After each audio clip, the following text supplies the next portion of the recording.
الحمد لله رب العالمين، وأشهد أن لا إله إلا الله وحده لا شريك له، وأشهد أن محمدا عبده ورسوله. اللهم صل وسلم على عبدك ورسولك نبينا محمد وآله وصحبه أجمعين. أما بعد، لا نزال مع أوصاف حملة القرآن في كتاب أخلاق حملة القرآن للآجري رحمه الله. قال: إن أصيب بمصيبة فالقرآن والسنة له مؤدبان، أي إذا نزلت به نازلة وحل به بلاء وأصابته شدة فإنه يفزع إلى الكتاب والسنة ويجد في هداياتهما ما يشفي عليله ويروي غليله، وهذا هو الذي ينبغي أن يكون عليه كل مسلم عندما يصاب بمصيبة، كما قال الله تعالى: ما أصاب من مصيبة إلا بإذن الله ومن يؤمن بالله يهدي قلبه. قال علقمة رحمه الله: هو الرجل تصيبه المصيبة فيعلم أنها من عند الله فيسلم لها ويرضى. أخرجه الطبري. ويقول نبينا صلى الله عليه وسلم وهو يصف حال المؤمن مثنيا عليه: عجبا لأمر المؤمن إن أمره كله خير وليس ذاك لأحد إلا للمؤمن، إن أصابته سراء شكر فكان خيرا له، وإن أصابته ضراء صبر فكان خيرا له. أخرجه مسلم. فمن آتاه الله العلم والإيمان يتعامل مع ما ينزل به من موجب العلم الشرعي، ففي الفرح أو المصيبة يستحضر الدلائل والنصوص والآداب التي ينبغي أن يكون عليها. Bismillahirrahmanirrahim. Segala puji bagi Allah, salawat dan salam semoga senantiasa tercurahkan kepada Nabi kita Muhammad sallallahu alaihi wasallam, juga kepada seluruh keluarga dan para sahabatnya. Para pemirsa dan pendengar yang semoga dimuliakan oleh Allah Azza wa Jal, kita lanjutkan kajian kita membahas kitab Akhlaq Hamalatil Quran, akhlak pengemban Al-Quran, dan kita sampai dalam pembahasan sifat-sifat pengemban Al-Quran. Syekh Al-Ajurri rahimahullah atau Imam Al-Ajurri rahimahullah mengatakan, apabila seorang pengemban Al-Quran ditimpa suatu musibah, maka Al-Quran dan As-Sunnah yang akan mendidiknya. Yaitu maksudnya, kata Syekh Hafizahullah, apabila turun kepadanya musibah dan ia mendapatkan bencana dan ia menemukan kesulitan, maka ia segera kembali kepada Al-Quran dan As-Sunnah, dan ia akan mendapati pada keduanya petunjuk-petunjuk yang dapat menyembuhkan penyakitnya dan menyembuhkan kehausannya. Dan inilah yang seharusnya dilakukan oleh setiap muslim apabila ia ditimpa suatu musibah, sebagaimana firman Allah Ta'ala: ma asaba min musibatin illa biidznillah wa may yu'min billahi yahdi qalbah. Tidaklah satu musibah menimpa seseorang kecuali dengan izin Allah, dan barang siapa yang beriman kepada Allah maka Allah akan memberi petunjuk kepada hatinya.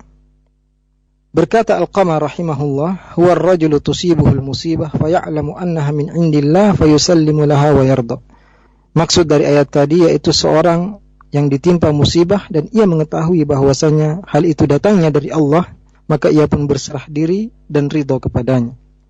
Juga Nabi kita sallallahu alaihi wasallam pernah bersabda, beliau menyebutkan sifat dan keadaan seorang yang beriman. Ajaban li amril mu'min inna amrahu kullahu khair wa laysa dhaka li ahadin illa lil mu'min. In asabathu sarra'u syakar fakana khairan lah, wa in asabathu dharra'u sabar fakana khairan lah. Sungguh menakjubkan urusan seorang mukmin. Sungguhnya semua urusannya adalah baik, dan hal itu tidak dimiliki kecuali seorang yang beriman. Apabila ia mendapatkan kebaikan, ia bersyukur dan maka itu baik baginya, dan apabila ia mendapatkan kesulitan, maka ia bersabar dan itu baik baginya. Hadis riwayat Muslim. Maka orang yang diberikan oleh Allah ilmu dan keimanan, ia menyingkapi apa yang ia hadapi dengan ilmu syar'i.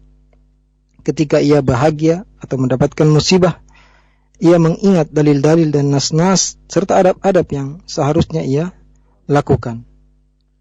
قال رحمه الله: يحزن بعلم ويبكي بعلم ويصبر بعلم ويتطهر بعلم ويصلي بعلم ويزكي بعلم ويتصدق بعلم ويصوم بعلم ويحج بعلم، أي أنه في عباداته ومعاملاته وأموره كلها ينطلق من العلم الشرعي المستمد من الكتاب والسنة. ومن لم ينطلق في أموره بعلم وقع في الخلل لا محالة، كما قال عمر بن عبد العزيز رحمه الله: من عبد الله بغير علم كان ما يفسد أكثر مما يصلح. أخرجه ابن أبي شيبة. Kemudian Imam Al-Ajurri rahimahullah mengatakan, seorang pengemban Al-Quran, jika ia sedih dengan ilmu, ia menangis dengan ilmu, ia bersabar dengan ilmu, bersuci dengan ilmu, salat dengan ilmu, mengeluarkan zakat dengan ilmu, bersedekah dengan ilmu, berpuasa dengan ilmu, melakukan ibadah haji juga dengan ilmu.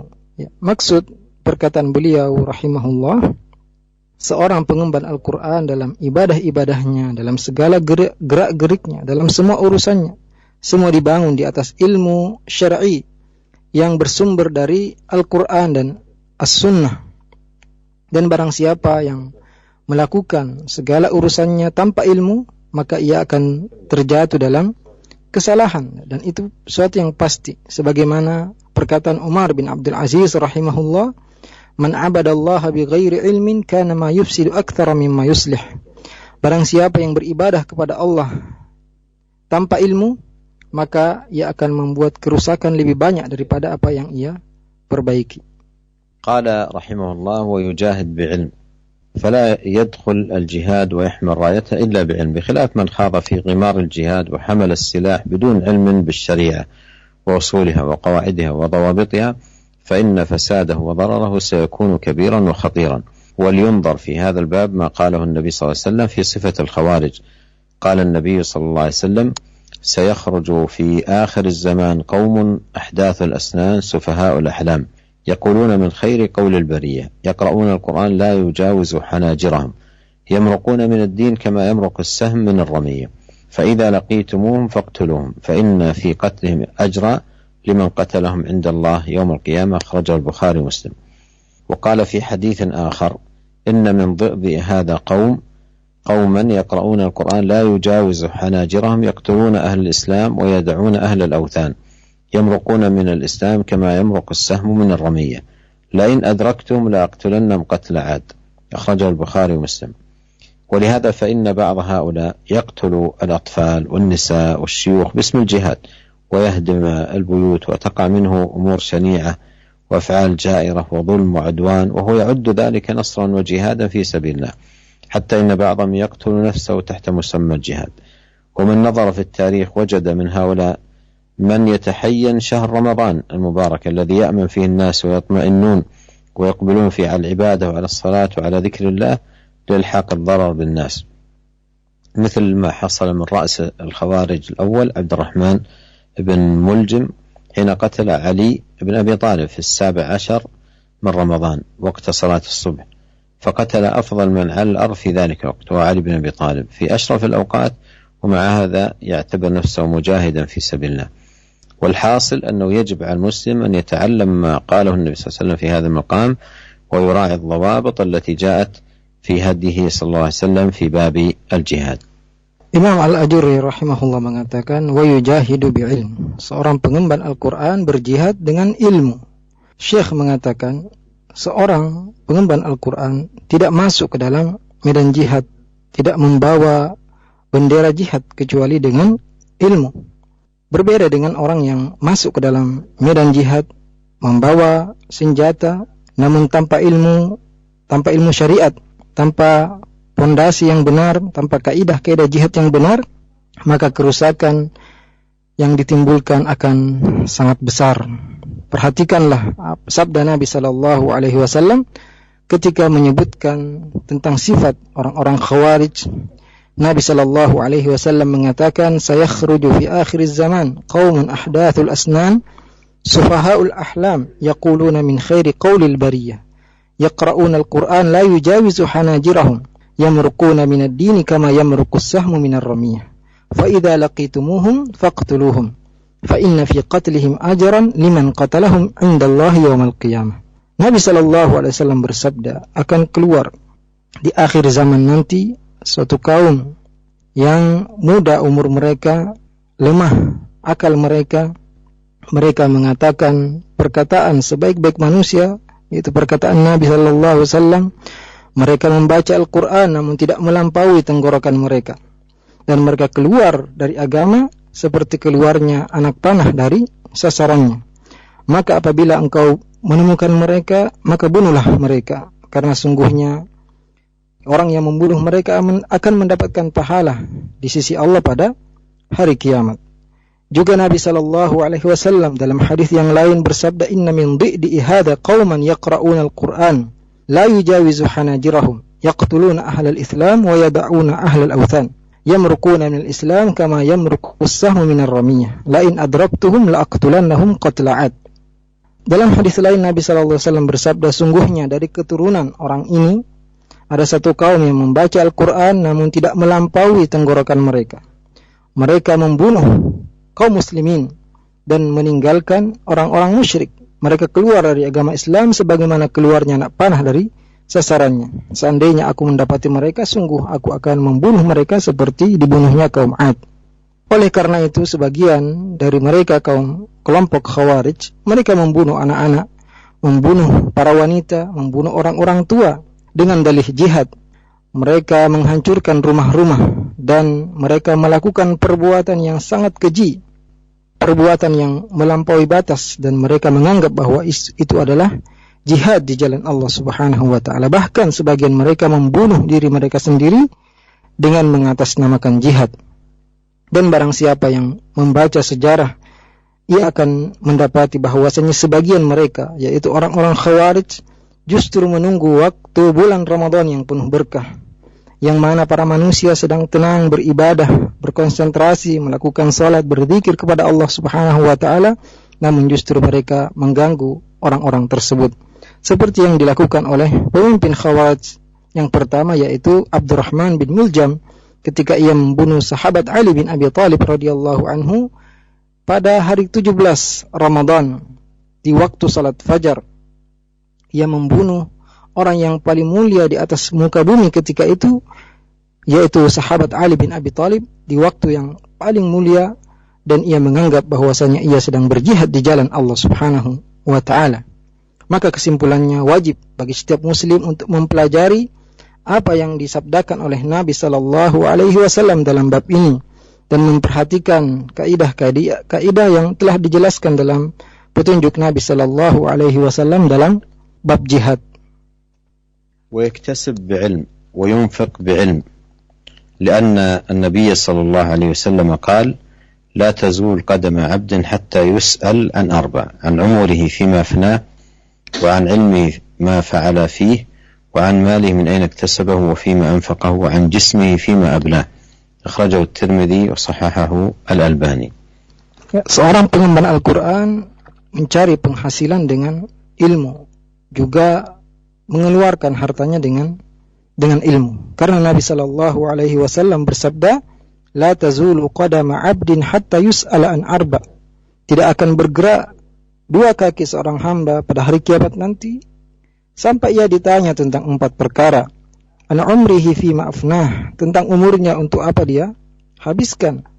Wa an ilmihi ma fa'ala bih, dan tentang ilmunya apa yang ia kerjakan dengan ilmu tersebut. Wa an malihi min aina iktasabahu wa fima anfaqah, dan tentang hartanya dari mana ia dapatkan dan kemana ia belanjakan. Wa an jismihi fima ablah, dan tentang badannya untuk apa ia gunakan. Hadis ini diriwayatkan oleh At-Tirmidzi dan disahihkan oleh Imam Albani rahimahullah. ينبسط في الأمور بعلم وينقبض عنها بعلم، فانبساطه وانقباضه قائم على العلم، ليس قائما على الأهواء. إن أعطى فإنه يعطي لله ويمنع لله ويحب لله ويبغض لله. Jika ia terbuka dalam beberapa perkara, maka ia bangun di atas ilmu, atau jika ia tertutup, maka itu pun dibangun di atas ilmu. Maka semua gerak-geriknya dibangun di atas ilmu, bukan dibangun di atas hawa nafsu. Jika ia memberi, maka ia memberi karena Allah. Dan jika ia menahan sesuatu, maka ia menahan karena Allah. Ia mencintai karena Allah dan ia pun benci karena Allah. قد أدبه القرآن والسنة يتصفح القرآن ليؤدب به نفسه فينظر في هدايات القرآن وآدابه ودلالاته العظيمة المباركة ليؤدب نفسه بها فلا يمر على الآيات إلا وهو يحرص على تأديب نفسه بآداب القرآن. Ia telah mendidik dirinya dengan Al-Quran dan Sunnah. Ia membaca Al-Quran untuk mendidik dirinya sendiri. Maka ia selalu memperhatikan petunjuk-petunjuk Al-Quran, adab-adab Al-Quran yang sangat agung dan sangat mulia untuk mendidik dirinya sendiri. Ia tidak melewati ayat kecuali ia berusaha untuk mendidik dirinya dengan adab-adab Al-Quran. ولا يرضى من نفسه أن يؤدي ما فرض الله عليه بجهل. قد جعل العلم والفقه دليله إلى كل خير. إذا درس القرآن فبحضور فهم وعقل. همته إيقاع الفهم لما ألزمه الله من اتباع ما أمر والانتهاء عما نهى. ليس همته متى أختم السورة، همته متى أستغني بالله عن غيره، متى أكون من المتقين، متى أكون من المحسنين، متى أكون من المتوكلين، متى أكون من الخاشعين، متى أكون من الصابرين، متى أكون من الصادقين، متى أكون من الخائفين، متى أكون من الراجين، متى أزهد فيما في الدنيا، متى أرغب في الآخرة، متى أتوب من الذنوب، متى أعرف النعمة المتواترة، متى أشكر عليها، متى أعقل عن الله جلت عظمته الخطاب، متى أفقه ما أتلو، متى أغلب نفسي على هواها، متى أجاهد في الله حق الجهاد، متى أحفظ لساني، متى أغض طرفي، متى أحفظ فرجي، متى أستحي من الله حق الحياء، متى أشتغل بعيبي، متى أصلح ما فسد من أمري، متى أحاسب نفسي، متى أتزود ليوم معادي، متى أكون عن الله راضيا، متى أكون بالله واثقا، متى أكون بزجر القرآن متعظا، متى أكون بذكره عن ذكر غيره مشتغلا، متى أحب ما أحب، متى أبغض ما أبغض، متى أنصح لله، متى أخلص لله عملي، متى أقصر أملي، متى أتأهب ليوم موتي وقد غيب عني أجلي، متى أعمر قبري، متى أفكر في الموقف وشدته، متى أفكر في خلوتي مع ربي. يبين الإمام الأجر رحمه الله شأن حملة القرآن حقا وعنايتهم أثناء قراءة القرآن بفهم المعاني عناية بالغة وعقل الدلالات ومحاسبة النفس في باب العمل والائتمار بأوامر كتاب الله. ولهذا همة القارئ منهم لكتاب الله متجهة إلى عقل الخطاب القرآني والائتمار بأوامره والانتهاء عن نواهيه، فيتفكر بالخشوع والصدق والتقوى والصلاة ويسأل نفسه متى أكون من أهل هذه الصفات. كلما مر عليه في القرآن الكريم وصف من الأوصاف الحميدة والأعمال النبيلة والآداب الفاضلة حاسب نفسه وعمل على تأديبها بتلك الآداب وحملها على تلك الأعمال.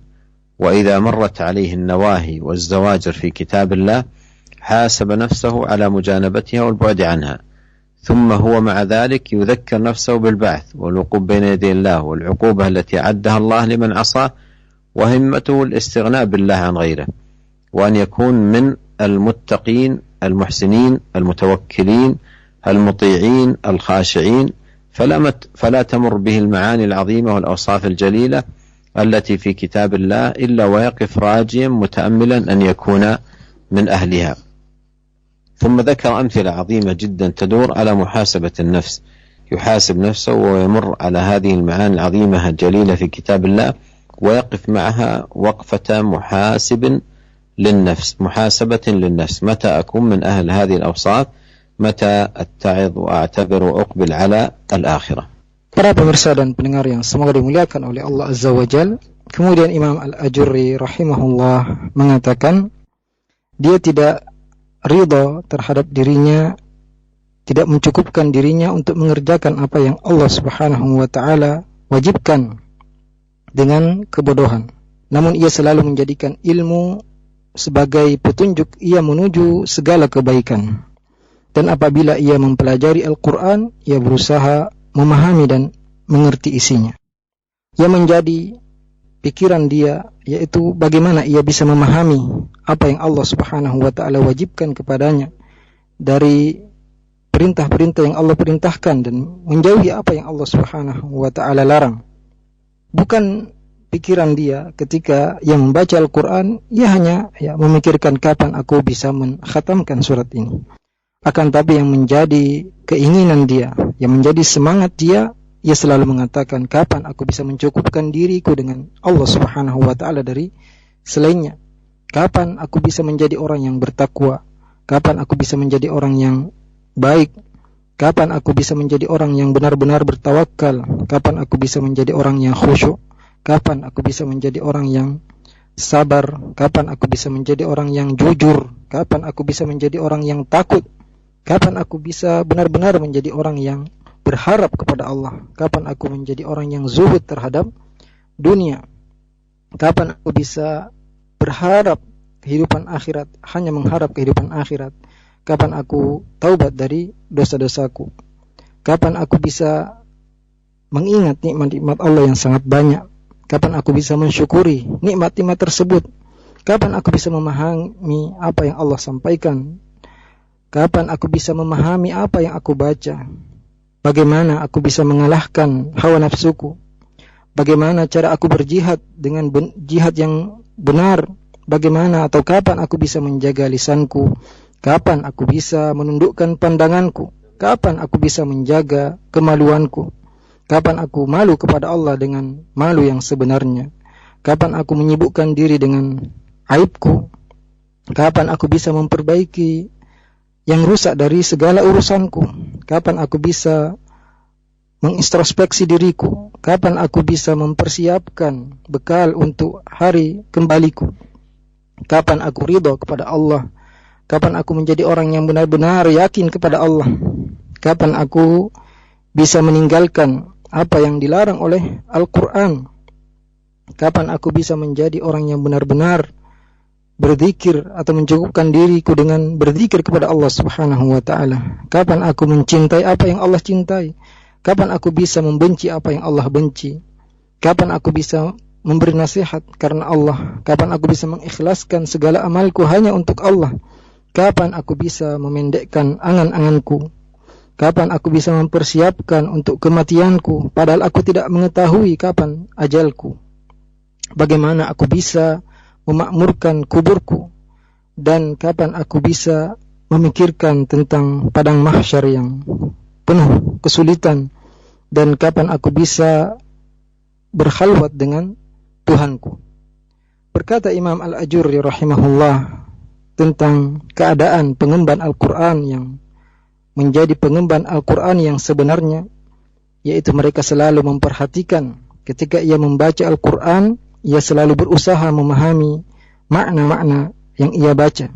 Ia berusaha mengerti ayat-ayat yang ia baca dan ia selalu mengintrospeksi dirinya dalam perbuatan atau melakukan apa yang ia telah baca. Ia berusaha untuk mengerjakan apa yang diperintahkan dalam Al-Quran. Oleh karena itu, pemikiran seorang yang membaca Al-Quran di antara mereka, yaitu orang-orang yang menjadi pengemban Al-Quran yang sebenarnya, ia selalu berusaha untuk bagaimana ia memahami apa yang disampaikan Allah dalam Al-Quran. Ia berusaha untuk mengerjakan apa yang diperintahkan dan meninggalkan apa yang dilarang. Ia bertafakkur, berusaha untuk mentadaburi Al-Quran dengan khusyuk, dengan penuh kejujuran, dengan ketakwaan. Dan ia selalu bertanya kepada dirinya sendiri, kapan aku bisa memiliki sifat-sifat tersebut?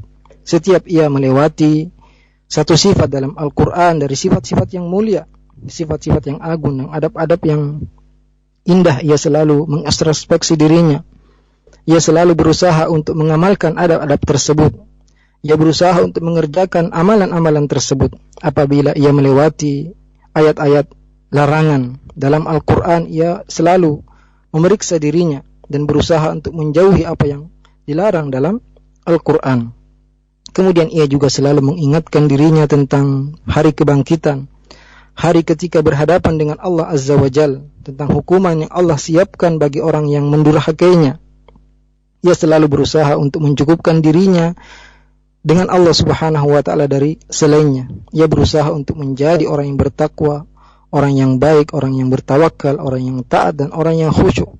Ia tidak melewati makna-makna yang agung dan sifat-sifat yang mulia dalam Al-Quran, kecuali ia berusaha dan berharap untuk menjadi pemilik sifat-sifat tersebut.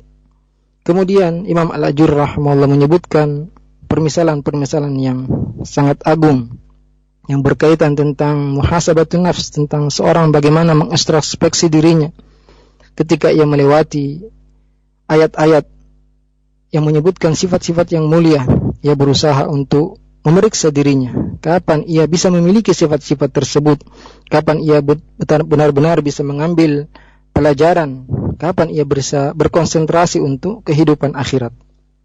قال رحمه الله: متى أفكر في المنقلب، متى أحذر ما حذرني منه ربي من نار حرها شديد وقعرها بعيد وغمها طويل لا يموت أهلها فيستريحوا ولا تقال عثرتهم ولا ترحم عبرتهم، طعامهم الزقوم وشرابهم الحميم، كلما نضجت جلودهم بدلوا غيرها ليذوقوا العذاب، ندموا حيث لا ينفعهم الندم، وعضوا على الأيدي أسفا على تقصيرهم في طاعة الله وركوبهم لمعاصي الله، فقال منهم قائل: يا ليتني قدمت لحياتي، وقال قائل: ربي ارجعون لعلي أعمل صالحا فيما تركت، وقال قائل: يا ويلتنا ما لهذا الكتاب لا يغادر صغيرة ولا كبيرة إلا أحصاها، وقال قائل: يا ويلتى ليتني لم أتخذ فلانا خليلا، وقالت فرقة منهم ووجوههم تتقلب في أنواع من العذاب قالوا: يا ليتنا أطعنا الله وأطعنا الرسول. فهذه النار يا معشر المسلمين، يا حمة القرآن، حذرها الله المؤمنين في غير موضع من كتابه رحمة منه للمؤمنين. فصل المصنف رحمه الله هنا أنواعا من الندامات التي تكون ممن يدخلون النار، لكن جميع هذه الندامات ستكون بلا جدوى ولا فائدة. فمنهم من يندم: ليتني قدمت لحياتي، لأنه أدرك أن الآخرة هي دار الخلود، فيندم على ما فرط في جنب الله في هذه الحياة القصيرة. وآخر يطلب الرجعة إلى الدنيا ليعمل صالحا، وآخر يقول: يا ويلتنا ما لهذا الكتاب لا يغادر صغيرة ولا كبيرة إلا أحصاها، وذلك عندما يجد أعماله السيئة أحصيت ويجد صحفا كثيرة تحمل آثامه وذنوبه وخطاياه، فلا ينفعه عندها التحسر والندم. وقائل يقول: يا ويلتى ليتني لم أتخذ فلانا خليلا، وهذا الذي رغب في الحياة الدنيا بمخالطة قرناء السوء وخلطاء الفساد، وآثر صحبتهم على صحبة الصالحين وقدمها عليها، فإنه سيندم يوم القيامة ولن يفيده الندم. كذلك الذي يقول في ندامته: يا ليتنا أطعنا الله وأطعنا الرسول، فيندم من أطاع الكبراء والرؤساء في معصية الله، فيكون كلامه ويتقلب في صنوف العذاب: يا ليتنا أطعنا الله وأطعنا الرسول. ومما يقولون أيضا: إن أطعنا سادتنا وكبراءنا فأضلونا السبيل. Imam Al-Ajurri rahimahullah melanjutkan, seorang pengemban Al-Quran selalu memikirkan, kapan aku bisa memikirkan tempat kembaliku, kapan aku bisa waspada dari apa yang Allah peringatkan kepadaku, dari neraka yang panasnya sangat panas dan dalamnya sangat dalam, kesedihannya sangat panjang. Tidak akan mati penduduk neraka sehingga mereka bisa beristirahat, tidak diterima alasan-alasan mereka, tidak dikasihani tangisan mereka. Makanan mereka adalah buah zakum, minuman mereka adalah hamim, yaitu air yang sangat panas. Setiap matang kulit-kulit mereka, maka kulit-kulit itu pun diganti dengan kulit yang lain agar mereka merasakan azab. Mereka menyesal, yang mana ketika itu penyesalan tidak bermanfaat lagi. Mereka menggigit jari-jari mereka karena menyesal atas kelalaian mereka dalam mentaati Allah Subhanahu wa taala, karena mereka banyak bermaksiat kepada Allah. Di antara mereka mengatakan, ya laitani qaddamtu li hayati, duhai seandainya aku dahulu melakukan perbuatan-perbuatan baik untuk kehidupan akhiratku. Juga sebagian mereka mengatakan, rabbirji'un la'alli a'malu salihan, wahai Tuhanku, kembalikan aku agar aku bisa mengamalkan amal soleh fima taraktu, yang dulu aku tinggalkan. Yang lain mengatakan, ya wailatana ma li hadzal kitabi la yughadiru saghiratan wala kabiratan illa ahsaha, sungguh celaka aku, kitab apa ini yang tidak meninggalkan sesuatu yang besar maupun yang kecil kecuali ia hitung. Juga yang lain mengatakan, ya wailata laitani lam attakhid fulanan khalila, sungguh celaka aku, seandainya aku dahulu tidak menjadikan fulan sebagai teman. Dan sekelompok dari mereka mengatakan, ketika wajah-wajah mereka berbolak-balik di berbagai macam siksaan, mereka mengatakan, ya laitana ata'na Allah wa ata'na Rasulah, seandainya dahulu kami mentaati Allah dan mentaati para Rasul. Juga ini adalah neraka, wahai kaum muslimin sekalian, wahai pengemban Al-Quran yang Allah peringatkan orang-orang beriman di banyak ayat-ayat dalam Al-Quran sebagai kasih sayang Allah kepada orang-orang yang beriman. Berkata Syekh Hafizahullah, Imam Al-Ajurri menyebutkan secara mendetail berbagai macam penyesalan orang-orang yang masuk ke dalam neraka. Namun penyesalan ini tidak bermanfaat dan tidak berfaedah sama sekali, karena mereka telah mengetahui, mereka mengatakan, ya laitani qaddamtu li hayati, seandainya aku melakukan amal kebaikan untuk akhiratku, karena ia telah mengetahui bahwasanya akhirat adalah kehidupan yang abadi, maka ia menyesal atas apa yang telah mereka lakukan di kehidupan yang fana ini. Kemudian sebagian mereka mengatakan, rabbirji'un la'alli a'malu salihan fima taraktu, wahai Tuhanku, kembalikan aku ke dunia agar aku bisa melakukan amal saleh yang dahulu aku tinggalkan. Ya, orang tersebut meminta kembali ke dunia untuk melakukan amal saleh. Yang lain mengatakan, ya wailatana ma li hadzal kitabi la yughadiru saghiratan wala kabiratan illa ahsaha, sungguh celaka aku, celaka kami, kitab apa ini yang tidak meninggalkan perkara yang besar maupun yang kecil kecuali ia perhitungkan, yaitu ketika ia mendapati amal-amal buruknya semuanya dihitung, dan ia mendapatkan lembaran-lembaran yang dituliskan dosa-dosanya dan maksiat dan kesalahannya dalam lembaran tersebut, maka ketika itu tidak bermanfaat lagi rasa penyesalan. Yang lain mengatakan, ya wailata laitani lam attakhid fulanan khalila, celaka aku, seandainya dahulu aku tidak mengambil fulan sebagai teman dekatku, yaitu orang yang ketika di dunia ia selalu bergaul dan berteman dengan teman-teman yang buruk, dan ia memilih berteman dengan mereka dari berteman dengan orang-orang soleh. Maka pada hari kiamat ia akan menyesal dan tidak bermanfaat lagi penyesalan ketika itu.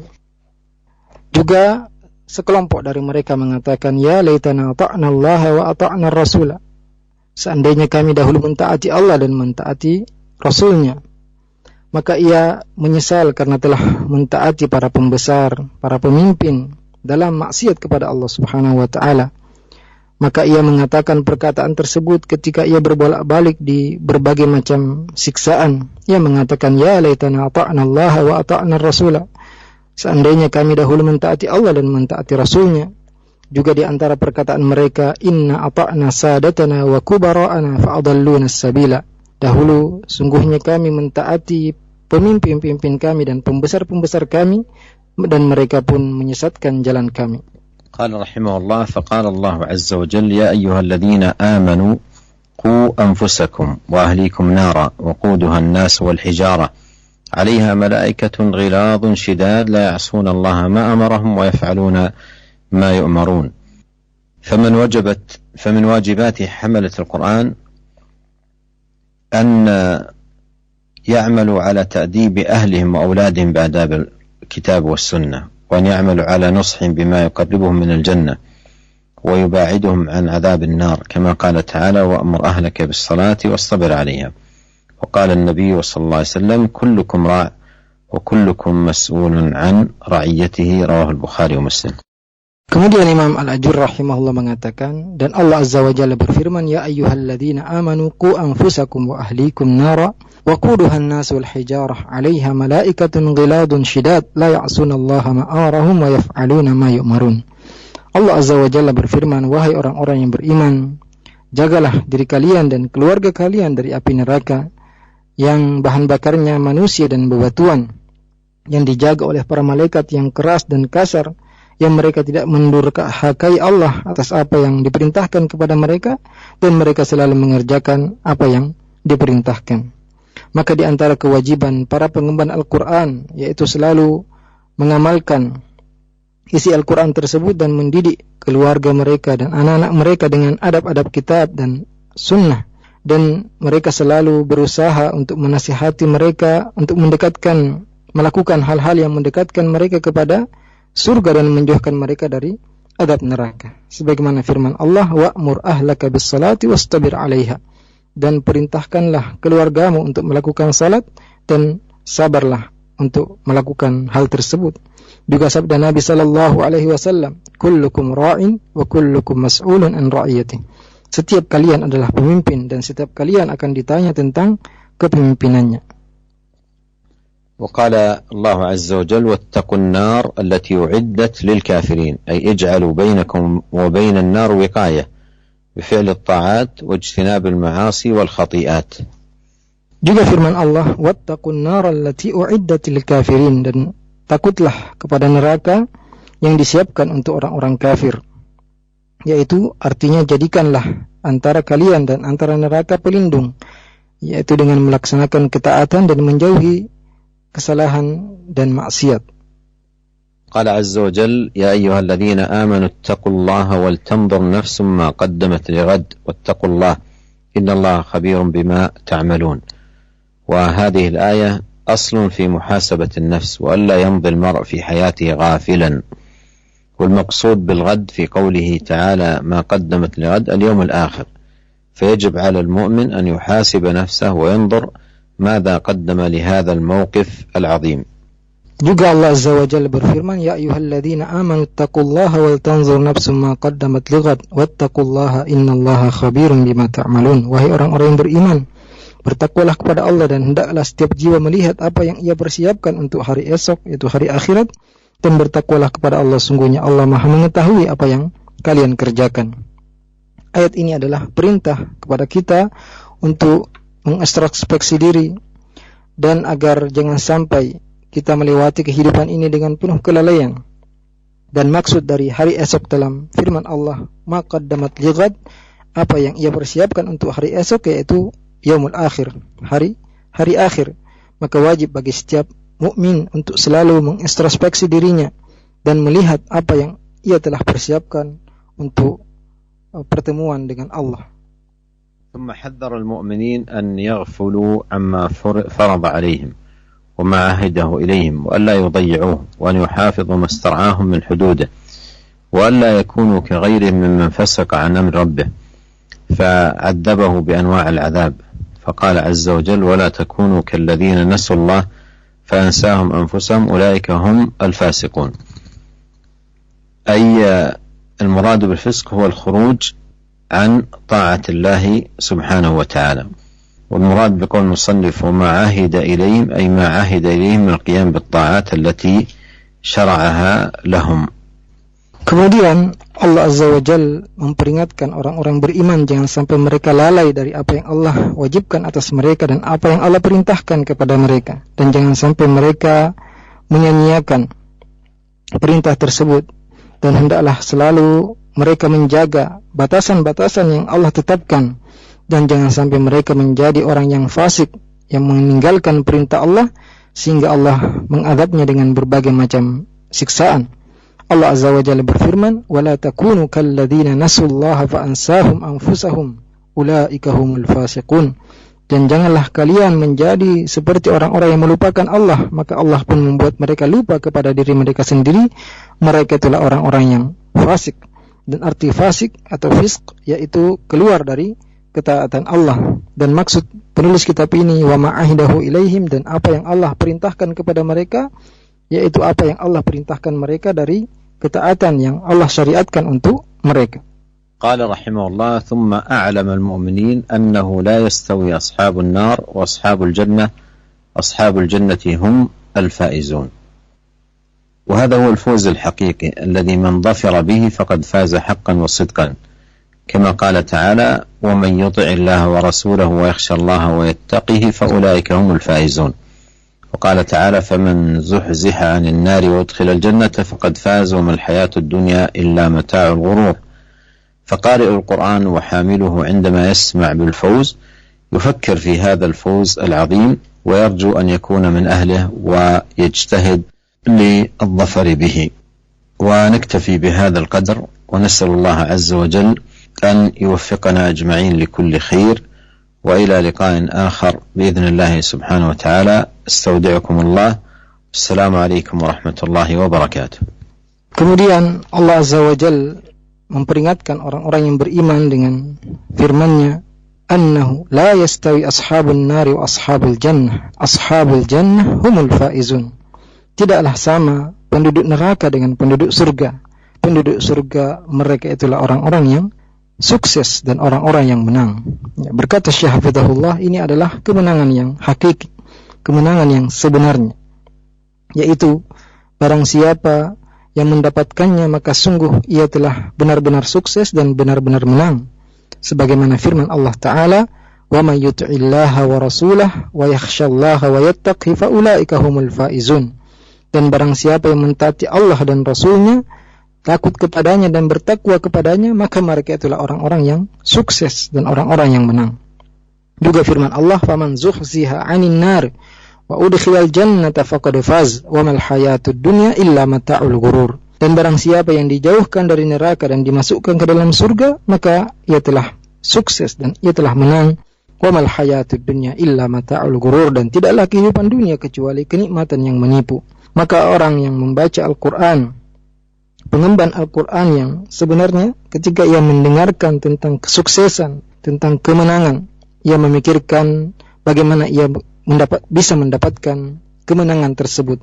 Ia berharap untuk menjadi orang yang sukses dan orang yang menang, dan ia selalu bersungguh-sungguh untuk mendapatkan perkara tersebut. Semoga Allah Subhanahu wa Ta'ala senantiasa memberikan taufiknya kepada kita semua, dan kita cukupkan kajian kita pada sore hari ini. Wabillahi taufiq wal hidayah. Wassalamualaikum warahmatullahi wabarakatuh.